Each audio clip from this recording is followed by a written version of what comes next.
केबे भाबिचंती कि आम शिक्षा व्यवस्था रे हुए तो शिक्षा आउ व्यवस्था दुईटा जाक जिनिस नाही। यह एक बड़ दाबी, किंतु चलंतु देखिबा यह पछर सत कौन। टिके 100 वर्ष पछकु चलंतु तो गाड़ी गुड़िक सेतेबेले केमिति थिला आउ आजी आजी आम पाखरे इलेक्ट्रिक निजे निजे चालुथिबा कार अछि। केते बड़ परिवर्तन नुहे कि टेक्नोलोजी केते आगु को जाइछि। किंतु एबे चलंतु गोटे क्लासरूम भीतर को जीवा। देखंतु तो एटा लागुछि जेमती समय सेठी अटकी जाइछि। सेई धाड़ी धाड़ी डेस्क, ब्लैकबोर्डटा खाली व्हाइट बोर्ड हो जाइछि, बाकी सबू समान। दुनिया पूरा बदली गला, किंतु आम क्लासरूम सेमती पछरे पड़ी रहिछि। आउ एइटा ही आम आलोचनार मूल विषय। तेबे काहींकी एमिति अटकी जाइछि सबू? आज्ञा, एहार सबुठु बड़ कारण हेउछि आमर मार्क पाइबार निशा। प्रकृत ज्ञान ठारू बेसी आमे मार्क को ही गुरुत्व देउछु। आल्बर्ट आइनस्टाइन गोटे बहुत बढ़िया कथा कहिथिले, जहा एठी पूरा फिट हेउछि। से कहिथिले समस्ते जणे जणे जीनियस, किंतु जदि आमे गोटे माछकु गछ चढ़िबा क्षमता आधार रे विचार करिबा, तेबे से निजर सारा जीवन निजकु मूर्ख भाबी कटाई देबो। ठीक है, भाबंतु तो ए कथाटा। आउ आम शिक्षा व्यवस्था ठीक सेया ही करुछि। एठी सबु पिल्लांकु जे हुए तो भल गीत गाउथुबो, भल चित्र आंकुथुबो, ताकु भी सेही गोटिए गछ चढ़िबाकु बाध्य करा जाउछि। आउ से गछटा होउछि परीक्षा आउ मार्क्स रो गछ।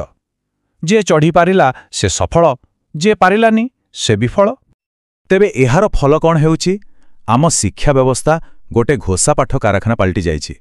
एठी बुझिबा उपरे जोर दिया जायनि, जोर दिया जाए घोषिबा उपरे। किए केते भल भावरे तथ्य को मने रखी परीक्षा खातारे लिखि पारिला, से सेते भल छात्र। प्रकृत कौशल, नुआ चिंताधारा ए सबु कोठी ना कोठी हजि जाउछि। गोटे सीधा प्रश्न, केही केबे निज दैनंदिन जीवन रे A+B रो सूत्रर व्यवहार करिसंती? बोधुए नुहे, ठीक ना? एही छोटो प्रश्नटी ही देखै देउछि जे आमर पाठ्यक्रम वास्तव जीवन ठारू केते दूर रे। तेबे कोन आमे केवल परीक्षा पास करिबा पई पढुछु? अच्छा, तबे ए समस्यार चेर केउठी? एकथा बुझिबा पई आमकु टेके इतिहास को जीवाकू पड़िबो।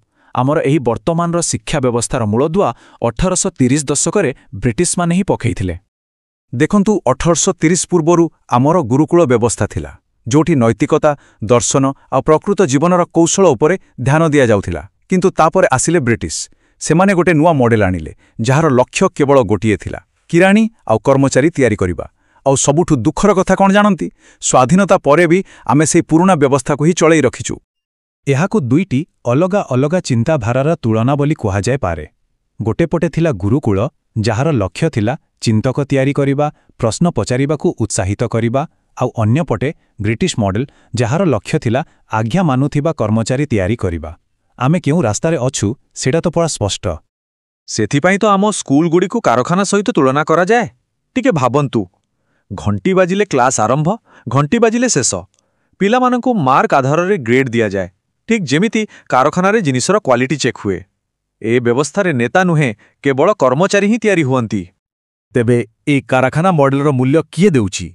एहार प्रभाव केवल पिलांको उपरे पड़ुनी, बरम पूरा देश उपरे पड़ुछि। चालंतु देखिबा एहार प्रकृत मूल्य केते। एई धाड़ीटा शुणंतु, केते कष्टदायक। मोर द्वादश श्रेणी परीक्षा को 4 वर्ष होई गलानी, किंतु मते एबे भी सेही परीक्षार भयंकर स्वप्न आसे। एइटा केवल जनकर कहानी नुहे, एइटा लक्ष लक्ष पिलांकर कहानी। आउ ए परिसंख्यान देखंतु, पूरा आश्चर्य करिदेबा भଳି। आम देशर अधारू अधिक स्नातक माने 55% छात्र छात्री चाकिरी पाई योग्य नुहंती। हातरे खाली डिग्री अछि, किंतु काम करिबा पाई दरकार कौशल नाही। आउ इंजीनियरिंग क्षेत्र रे स्थिति आहुरी खराब। 80% इंजीनियरिंग स्नातक चाकिरी पाई अयोग्य। एथिरु स्पष्ट जना पड़ुछि जे शिक्षा आउ शिल्प भितरे केते बड़ फांक रही जाइछि। आउ जातीय स्तर रे भी एहार परिणाम देखिबाकू मिलुछि। गवेषणा आउ नुआ आविष्कार क्षेत्र रे आमे बहुत पछरे। देखंतु, प्रति 10 लाख लोकरे भारत रे मात्र 252 जन गवेषक अछंती। सेठी अमेरिका रे 4000 रु अधिक आउ दक्षिण कोरिया रे 7000 रु अधिक। एहार मूल कारण हेउछि आम शिक्षा व्यवस्था, जा प्रश्न पचारिबाकू प्रोत्साहित करेनी। आउ एही विश्वस्तरीय रैंकिंग मध्य सेही गोटिए कथा कहूछि। ग्लोबल इनोवेशन इंडेक्स रे भारतर स्थान बहुत पछरे। एहा आम शिक्षा व्यवस्थार त्रुटि जोगु ही हेउछि। ठीक अछि, समस्याटा तो बहुत बड़, किंतु एहार समाधान कौन? कौन आमे एई व्यवस्था को बदलाई पारिबा?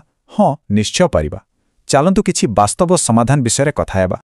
ଏଠି କିଛି ସରଳ ଉପାୟ ଦିଆଯାଇଛି ଯାହାକୁ ଯେକୌଣସି ସ୍କୁଲ ଆଜିଠୁ ଆରମ୍ଭ କରିପାରିବ।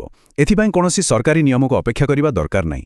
3 ଇଡିୟଟ୍ସ ଭଳି ଫିଲ୍ମ ଦେଖେଇବା, ଖେଳକୁଦକୁ ଗୁରୁତ୍ୱ ଦେବା, ବିଭିନ୍ନ କ୍ଷେତ୍ରରୁ ବିଶେଷଜ୍ଞଙ୍କୁ ଡାକି ପିଲାଙ୍କ ସହ କଥା କରାଇବା, ଚାପମୁକ୍ତ ରହିବା ଭଳି ଜୀବନକୌଶଳ ଶିଖାଇବା, ଆଉ ସବୁଠୁ ବଡ଼ କଥା ହେଲା ପିଲାମାନଙ୍କୁ ନିଜ ମନ କଥା ଖୋଲି କହିବା ପାଇଁ ଗୋଟେ ସୁଯୋଗ ଦେବା। ଆମକୁ ମୂଳ ଲକ୍ଷ୍ୟକୁ ହିଁ ବଦଳାଇବାକୁ ପଡ଼ିବ।